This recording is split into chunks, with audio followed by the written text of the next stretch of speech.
finish line. Your seatbelt up. On your mark. Get set. Go.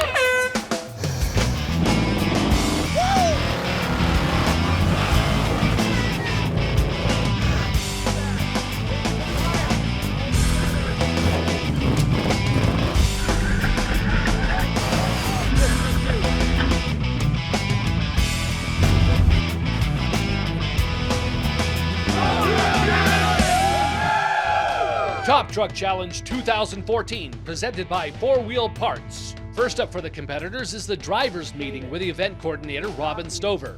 Next comes the judge's tech inspection. We're going to round up all the trucks and check over every aspect of every truck, especially the safety features is what we're concerned with. So we're basically going to go over them with a fine-tooth comb, look at seat belts, roll cages, make sure that everything that's in the written rules are on the truck, fire extinguishers, things like that. At the same time, the judges and the recovery guys familiarize themselves with each individual truck. After each truck passes our safety and tech inspection, it's time for their 15 minutes of fame with four-wheeler staff editor Ken Rubin. This is the photography that's going to be used in the features.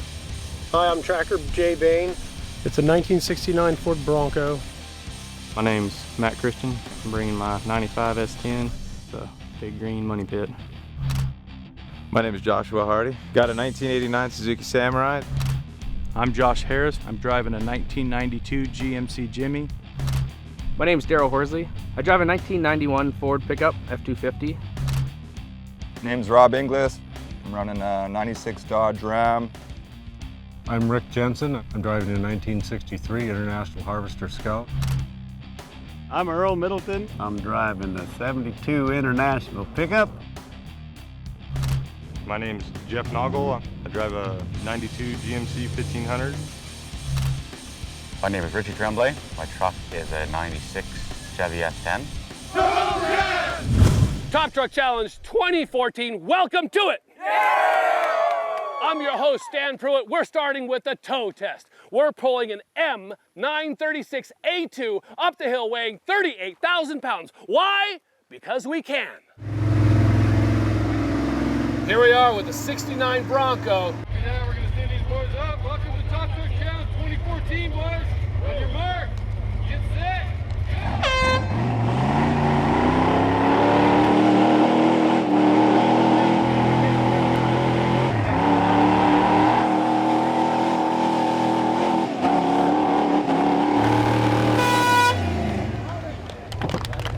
So they're measuring from the front hub of our military vehicle to see how far he pulled them. 110-10. I'm here with Joshua Hardy and his 88 Samurai. You have a 350 under the hood, but you said you were going to make some engine changes. What did you do? Yes, sir. I put a modified cam in it, redid the heads and short headers, throttle body, spacer, and that's about it. Nothing to the bottom end.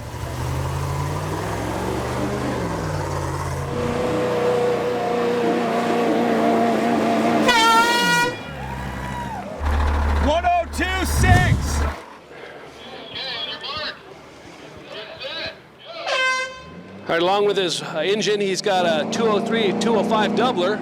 Let's see if he picks the right gear and keeps the speed at the right consistent level. 108.5.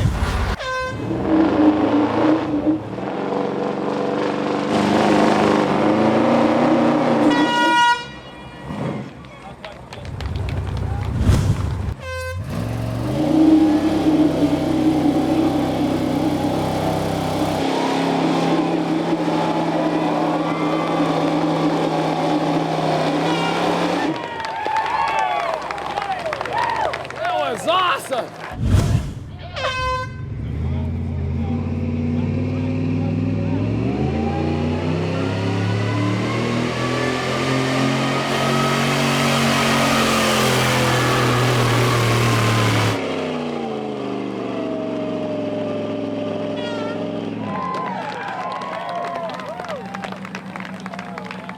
17 seconds puts him in second place. You've got to be pleased with that run. That was really excellent. You have the right combination of strategy to get you up to the top of the hill. It sounded like it was bogging down near the top. What was going on? Yeah, we started in double low, third gear. We thought that'd be low enough, but it wasn't, so we shifted down to second, and that wrapped it out, and I think that was the recipe there. Well, it worked. You've got to be pleased. Good job. All right, so that was the right combination of getting up the hill. The Mopar made it up, the GM has made it up. Who's next? And hey, this added just the right amount of weight to get traction up front. Great idea. All right, Josh Harris here in his 92 Jimmy. Tell me a little bit about your suspension and did you alter it for this event? We're just running some beefed up leaf springs. We're running some high air pressure, hoping we just spin instead of gaining too much traction. And we're just gonna let the motor rip.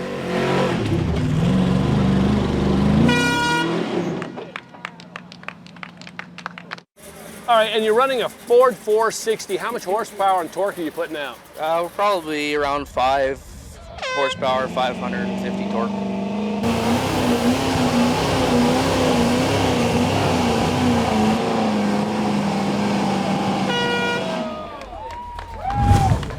It's a whole new engine. It's got probably a couple hundred horse more than the old one did.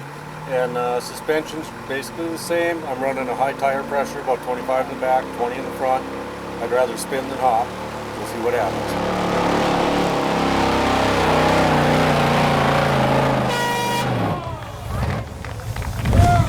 I talked about wheelbase. He's got the wheelbase. He's got an extra tire in the back as weight in the back. He's running tough country suspension. And right up here, he's got the war wheels. These huge weights that are put onto the front wheel to add weight and traction to this to help control the balance and give him an extra footprint.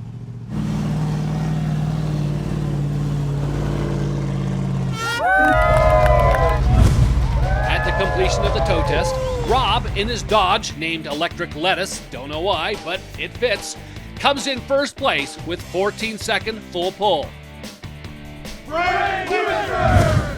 It's the Frame Twister, and welcome to it. As you know, there's logs that await them, but before they get to the logs, we've got rocks, little tiny rocks to bounce through just to jog their brains around. And they come around the horseshoe turn here and right into Squeeze Rocks. But this year, Squeeze Rock has a new development. This rock has been here for over 20 years. Many Top Truck Challenge competitors have been harassed by this rock. But now we've got a giant crack, a fissure in this rock. Which Top Truck Challenge beast is gonna knock this rock off its base? After that, we go into Squeeze Rock.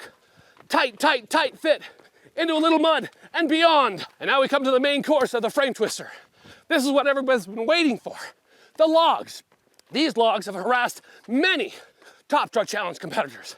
Each log spaced differently apart to stop them in their tracks. But after the logs, that's not over. Once again, we've thrown in the dry root pile. Over the dry root pile, and the finish line is none other than the giant concrete tubes in the ground. Cross this line, and you now enter the halls of fame of Top Truck legends. Daryl Horsley from Winfield, British Columbia. So they're looking out the side windows, see where those rocks are, get the placement of the tires just right.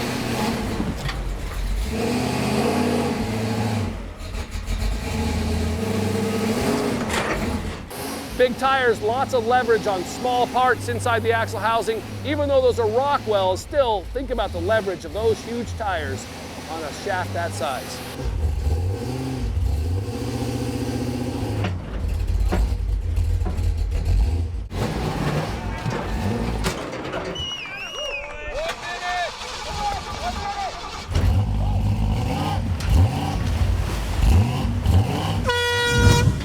He said his least favorite event is going to be the Frame Twister. He's worried about braking. He says this one breaks a lot of people. He doesn't want to be one of them.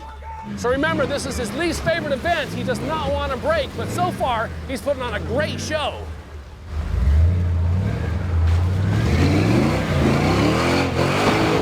Wow, look at that. Incredible. Holding together. Holding together. He makes it through. He's missing the course. Whoa, he just DQ'd. This was an incredible run.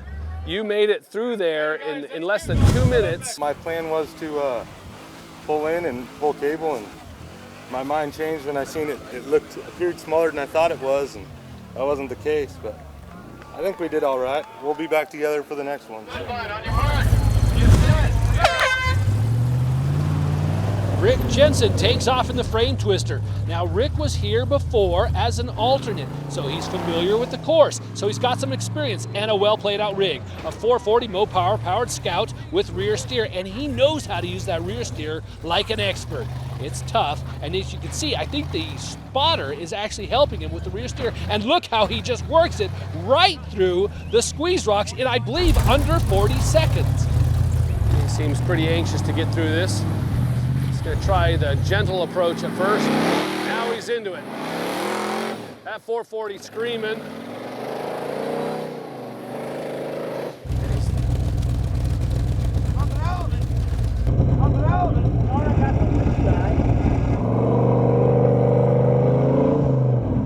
Look how fast that winch is. It just pulls right in. Those Warn winches are incredibly fast. Now the difference between these logs and the others is the other ones are bolted into place and they're wet. These are dry. However, they're not bolted to anything and they can move. There's a high risk of puncturing vital components underneath your rig. Yeah, perfect. And here's the finish line. He's going over the cylinders. He crawls it. There it is. Woohoo! Ooh. Biggest problem was I needed another hand. I couldn't hold the winch controller, steer, shift, and work the rear steer. So if I can grow another hand, I'll do it again. I'll do a little bit. Great part about this vehicle is that most of the weight is down in those axles. He's got a lot of unsprung weight, which will keep him well balanced. And being so narrow and tiny, he's gonna just fit right through this. Look at that. 53 seconds, he's already through squeeze rocks and into the log. Oh, he's already going to the winch. Not wasting any time.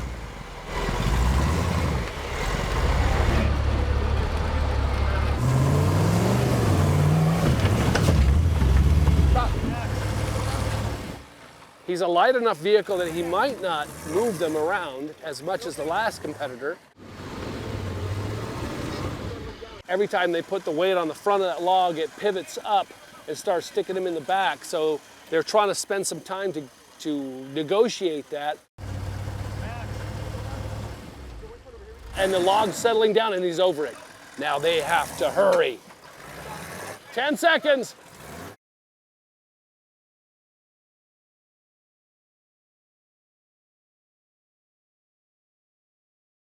Did you know you only had 4 seconds left to get across that finish line? Yes, sir. I heard them call out 10 seconds left, and so we were trying, and we wanted to make sure we were safe and disconnect the cable before anything bad happened. Go. Matt Christian from Duncan, Oklahoma with his 95 Chevy S10. It's a heavy breathing motor. He's got rear steer and all the goodies. Let's see if he can put these to the test. Full exo cage, so he ain't worried about bashing into the rocks. He's gonna hit it hard, and I think loud.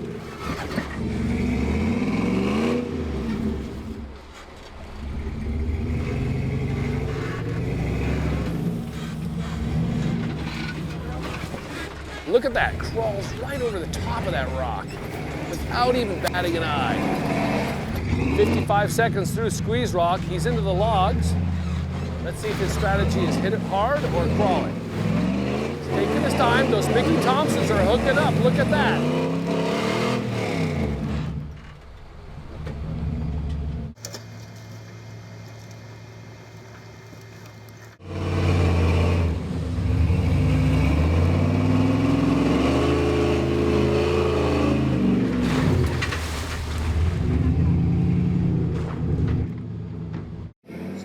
By 4 minutes and 22 seconds. Here's the section that's given so many trouble. And look at that, those Mickey Thompsons hook up and he's out. Cautiously goes up, there he goes. You have got to be pleased with that. Wasn't too bad. We were hoping to make it all the way through the logs, but it's better to winch and make it than sit there and brake and not make the next event. Richie, aka Pork Chop, is known for his heavy right foot. Let's see if he uses it. He's got the articulation. He's running king coilovers, 16-inch king coilovers. So he's got the articulation. He's got the rear steer. He's got all the recipes for a great run. And ooh, didn't see that one coming. dead in the water. He had such a great run going on. Try it. I don't know, Richie. The positive wire was down touching on the solenoid, so I bent it up out of the way. Big wire on the starter. It's sparking like a pig. Ouch. That's what it is. Yeah. Pardon me. I got nothing. Let's go, boys. So sometimes you may have the most capable rig and ready for some action, but the littlest, tiniest things can stop you. These wires were loose. Not a good connection, not enough to get the starter to kick over. Gotta be disappointing. Now Josh and his 92 GMC is next to experience the wrath of the frame twister. Now as he enters the logs, his weight could be a factor in this situation here, but it also appears that his tires seem to be fairly high pressure. Now that's a decision you've got to make when you enter the frame twister. Do I go with low air pressure so that my tires can conform and fold around the logs and give me better traction? Or do I keep a higher air pressure and hope that I can bounce my way through and not damage my rims or split my sidewalls? But it looks like he's got the high pressure, but he's not able to bounce through, so he's got to go to the winch. See, those tires are just not folding around those logs. And now he's going into the dry stumps. Let's see if he can get through. Ooh, stuck like a stuck pig. And he'd get an A+ in the tire burnout contest, but he's stopped right there. And Rob and his mighty Mopar snap to attention here in the frame twister. His 512 cubic inch motor is putting out 600 horsepower. He's got an exo cage, he's got rear steer, and lots of experience. Let's see if this helps him get through the frame twister in record time. There he goes, and he's right over into the roots. Judicial use of the throttle, and he's out. He's headed towards the finish line. This is going to be a record breaker. No problem. Any problems or issues with the vehicle? I don't think so. I haven't walked around it yet, but she took a good licking, so there might be some issues we have to fix. Here comes a beautiful 69 Ford Bronco with 429 under the hood.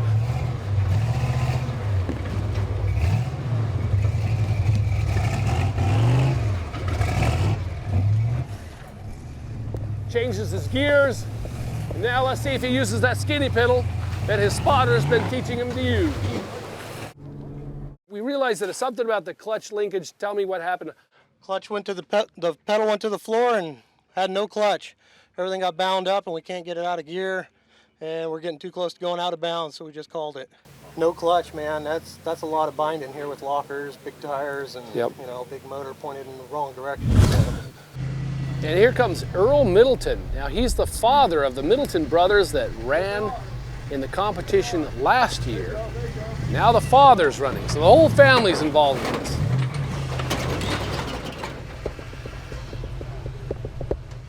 He does have hydraulic assist steering, but still, when you're working it this hard against quite large objects that don't move, you can get the power steering hot. So it seems like he's struggling a little bit with the steering, but there he goes through. Can you believe that? He is through.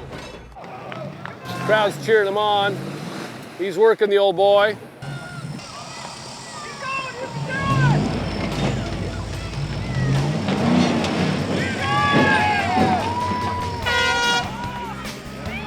Frame twister was radical, man. It was awesome. Matt and his S10 came in second place right behind Rob. Rob and his Ram taken first. And then Rick Jensen is now in the mix. He and his Scout took third place. There's a group that's starting to cluster near the top. Man, Top Truck Challenge is awesome. To see over 155 minutes of exclusive hardcore off-road action, get the Top Truck Challenge feature-length DVD Director's Cut. For in-depth coverage of all the competitors, their trucks, and extreme off-road action, order the 2 DVD set at 4wheelparts.com or download on iTunes or Google Play now.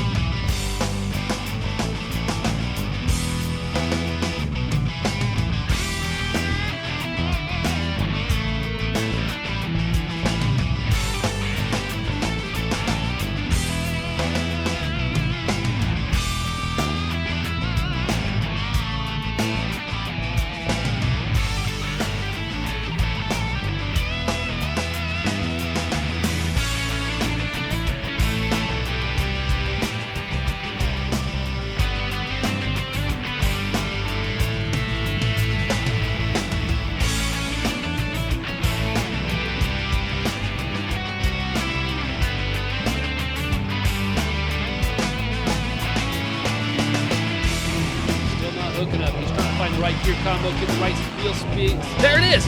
Got the perfect wheel spin, and look at him articulate through those humps.